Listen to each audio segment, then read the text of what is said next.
नमस्कार छात्रों, मैं केशव सिंह।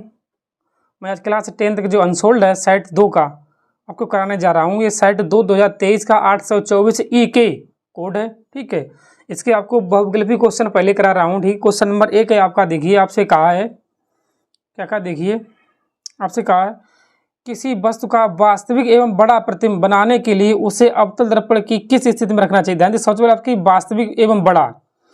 अगर ये आपसे ये कहा होता वास्तविक एवं आभासी एवं बड़ा कहा होता तो ये आपका बनता है, तो यहाँ बनता। ठीक है, वैसे यहाँ पर नहीं बनेगा। दर्पण के ध्रुव पर नहीं, ये भी गलत है। वक्रता केंद्र सी और फोकस के बीच ये बड़ा बने।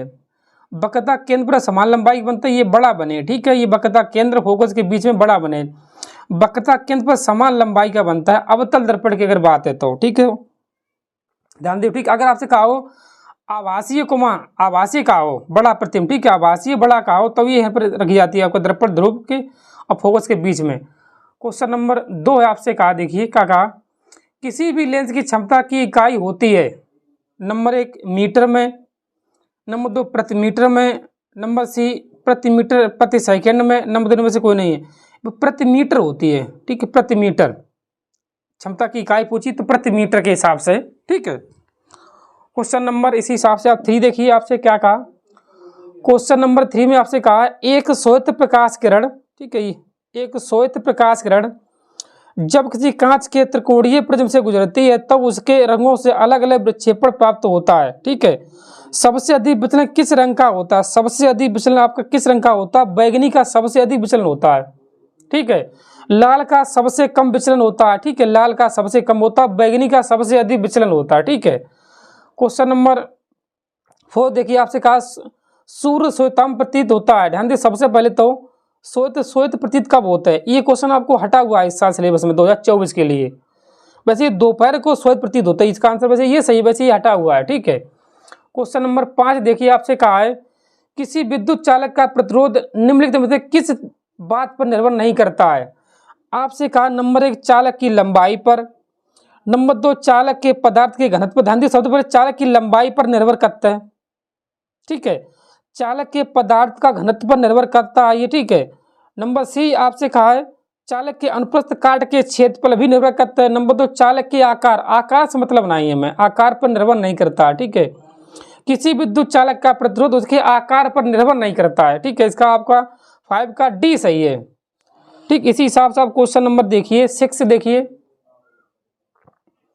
क्वेश्चन नंबर 6 में आपसे क्या कहा, आपसे कहा है कब 4 विद्युत चालकों का समायोजन बनाने पर उनका परिणामी प्रतिरोध न्यूनतम होता है। कब 4 प्रतिरोध का न्यूनतम होता है, सबसे कम होता है। ठीक है, क्वेश्चन नंबर 6 है आप देखिए। सबसे पहले आपसे कहा है सभी को समांतर क्रम में पास क्रम में। ध्यान दे, सबसे पहले आपसे न्यूनतम पूछो जाए और प्रतिरोध दिए हुए हैं तो उन्हें आप समांतर क्रम में ही जोड़ दो, सबसे कम है प्रतिरोध। ठीक है, ये आपका सही है। क्वेश्चन नंबर 7 देखिए आपसे कहा है क्या कहा, देखिए एक विद्युत धारावाही चालक के कारण उत्पन्न चुंबकीय क्षेत्र की दिशा ज्ञात करने के लिए निम्नलिखित में से किस नियम की सहायता लेते हैं।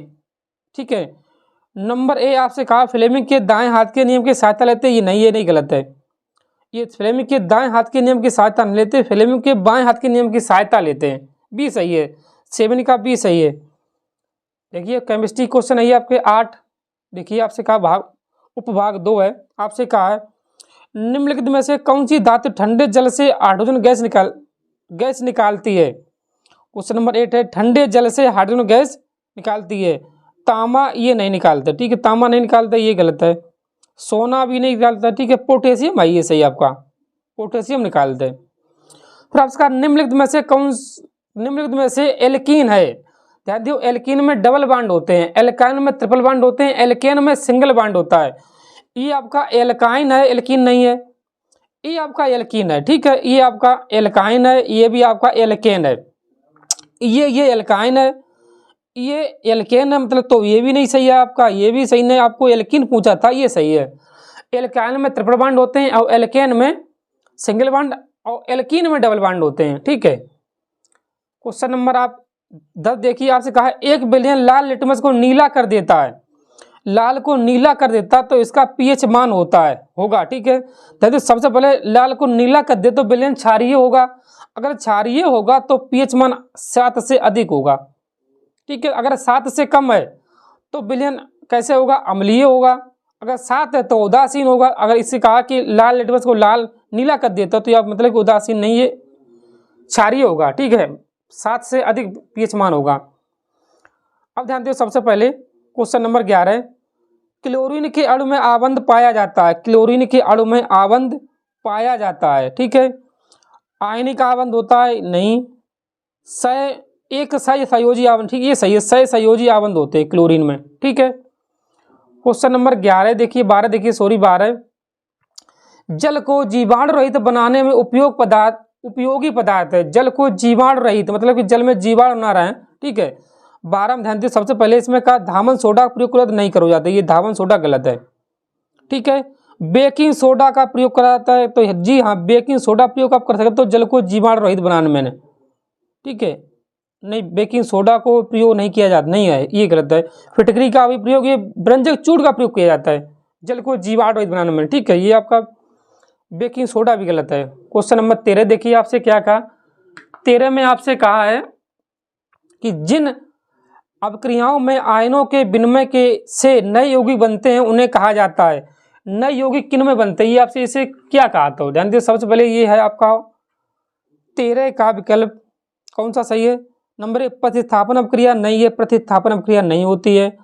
उभय घटक अपघटक है, सॉरी, ये उभय अपघटक यही सही है। योगात्मक अपक्रिया ये भी नहीं है, वियोजन अपक्रिया ये भी नहीं है। वियोजन ये होता है कई भाग में टूट जाते हैं, योगात्मक में कई मतलब कि 2 अपक्रियाएं जुड़ के एक अपक्रिया में मतलब कि यौगिक बनता है, ठीक है, अभिकारक मिला के एक उत्पाद बनाते हैं, उसे कहते हैं योगात्मक अपक्रिया। इसी हिसाब से आप क्वेश्चन नंबर देखिए 14, ये आपके बायोलॉजी क्वेश्चन है, ठीक है।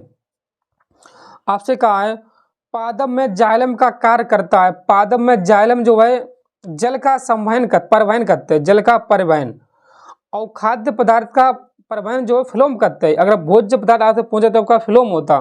14 का ए सही है। क्वेश्चन नंबर 15 देखिए, आपसे कहा है अनुवंशिकता के प्रयोग के लिए मेंडल ने निम्नलिखित में से कौन से पौधे का उपयोग किया था। ये आपका टमाटर का नहीं है, बैगनी का नहीं, मटर के पौधे प्रयोग किया था, ठीक है, मटर के पौधे पे सी सही है, ठीक है। इसी हिसाब क्वेश्चन नंबर 16 देखिए, आपसे कहा निम्नलिखित में से कौन मानव में मादा जनन तंत्र का भाग नहीं है। मादा जनन तंत्र का भाग नहीं है, एक ये सेट 92 क्वेश्चन आता है, शुक्र वाहिका नहीं है, 16 का सी सही है, ये शुक्र वाहिका मादा का नहीं है, ठीक है, ये है नर का है। क्वेश्चन नंबर 17 देखिए, सुपोषी पोषण के लिए आवश्यक है, सुपोषी पोषण के लिए आवश्यक है, कार्बन डाइऑक्साइड जल का आवश्यक है, ठीक है, क्लोरोफिल आवश्यक है, सूर्य का प्रकाश आवश्यक, मतलब ये सभी आवश्यक हैं, डी सही है, तीनों आवश्यक हैं। क्वेश्चन नंबर 18 देखिए, आपका समझात अंगों का उदाहरण, पहले ध्यान दियो, समझात अंग वैसे है हमारे हाथ तथा कुत्ते के अग्रपाद है, ये सही है फिलहाल में, लेकिन ये है नहीं आपके सिलेबस में, ठीक है, इस बार 2024 बोर्ड परीक्षा में ये नहीं आपसे है, ठीक है। क्वेश्चन नंबर 19 देखिए, आपसे क्या कहा, 19 में आपसे कहा है अलैंगिक जनन मुकुलन द्वारा होता है। किसमें होते हैं, मुकुलन द्वारा, ये आपका होता है अलैंगिक जनन मुकुलन द्वारा होता है।